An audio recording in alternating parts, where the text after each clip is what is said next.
ಇತ್ತೀಚೆಗೆ live in ರಿಲೇಶನ್ಶಿಪ್ಗಳು ಘೋರ ದುರಂತದಲ್ಲಿ ಅಂತ್ಯವಾಗುತ್ತಿವೆ. ಮದುವೆಯಾಗುವಂತೆ ಒತ್ತಡ ಹೇರುತ್ತಿದ್ದ ವಿಚ್ಛೇದಿತ ಪ್ರೇಯಸಿಯ ತಲೆಯನ್ನೇ ಪಾಪಿ ಪ್ರಿಯತಮ ಕತ್ತರಿಸಿದ ದಾರುಣ ಘಟನೆ ಉತ್ತರ ಪ್ರದೇಶದ ಸಹಾರನ್ಪುರದಲ್ಲಿ ನಡೆದಿದೆ. ಟ್ಯಾಕ್ಸಿ ಡ್ರೈವರ್ ಬಿಲಾಲ್ ಎಂಬಾತ ಉಮಾ ಎಂಬಾಕೆಯ ಜೊತೆ ಲಿವಿಂಗ್ನಲ್ಲಿದ್ದ 30 ವರ್ಷದ ಉಮಾ ಜಾನಿ ಎಂಬಾತನನ್ನ ಮದುವೆಯಾಗಿದ್ದು 13 ವರ್ಷದ ಮಗನಿದ್ದಾನೆ. 1.5 ವರ್ಷದ ಹಿಂದೆ ಉಮಾ ಮತ್ತು ಜಾನಿಗೆ ಡಿವೋರ್ಸ್ ಆಗಿತ್ತು. ಬಳಿಕ ಉಮಾ ಪತಿ ಮಗನನ್ನ ಬಿಟ್ಟು ಬಿಲಾಲ್ ಜೊತೆ ಲಿವ್ ಇನ್ ರಿಲೇಶನ್ಶಿಪ್ನಲ್ಲಿದ್ದ.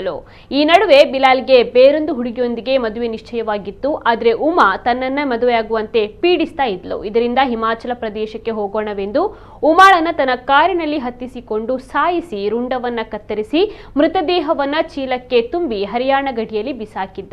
ಸದ್ಯ ಪ್ರಕರಣವನ್ನ ಭೇದಿಸಿದ ಪೊಲೀಸರು ಆರೋಪಿ ಬಿಲಾಲ್ನನ್ನ ಬಂಧಿಸಿ ಜೈಲಿಗಟ್ಟಿದ್ದಾರೆ.